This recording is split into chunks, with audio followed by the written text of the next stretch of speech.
Congressman Jason Smith is the chairman of the House Ways and Means Committee. He joins us right now. Chairman, good morning to you. Good morning. Good morning. Okay, so this is a bombshell. So Hunter Biden, over 24 times, in the presence of his former best friend, Devin Archer guy, he would just call up his dad and say, "Hey, Dad, say hello to Burisma." Just like that. Put him on speakerphone. So disturbing. What we have found with the information that's came forward with the whistleblowers, example, the WhatsApp message that apparently Hunter Biden was seated next to his father, waiting for a phone call from a Chinese foreign business partner and said, you know, we're here looking forward to your phone call. It shows that, in fact, President Biden did not just not know about his son's business dealings. He then reverted in saying that he is not involved in his son's business dealings. But let's think about this. Just what the whistleblowers highlighted in the IRS guys. The IRS whistleblowers.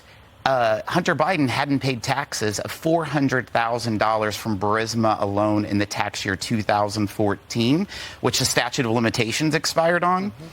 Imagine this.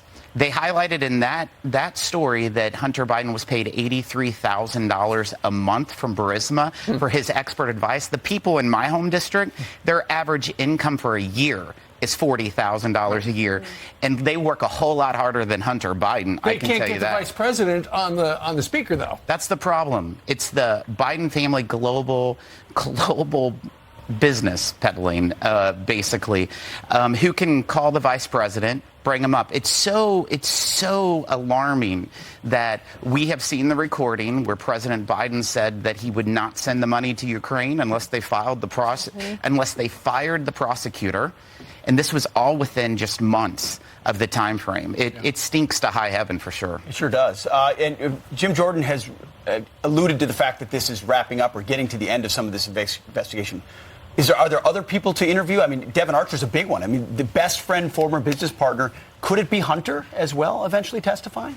There's over a dozen people that Jim Jordan, Jamie Comer, and myself have requested. We want to talk to the 13 individuals that were either in attendance of the October 7th meeting that Mr. Weiss is claimed by the whistleblowers that he was denied the opportunity to bring charges against Hunter Biden in Washington, D.C., and also a special prosecutor.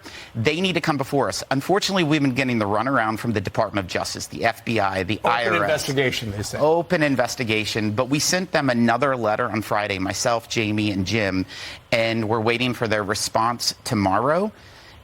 I think that they'll act accordingly. If not, we'll do whatever it takes to make sure they're before our committees. What about the 51 members of the intel community that signed that letter that said Hunter's laptop was Russian disinformation, and then it wasn't published? That all happened right before the election. What happens to those individuals? It just shows what a bad position we were in. The two IRS whistleblowers highlighted that, in fact, the FBI knew of Hunter Biden's laptop in 2019. We're talking about a letter that was October of 2020. It's unacceptable. But of course, you can look at Secretary Blinken was the one who helped organize that letter.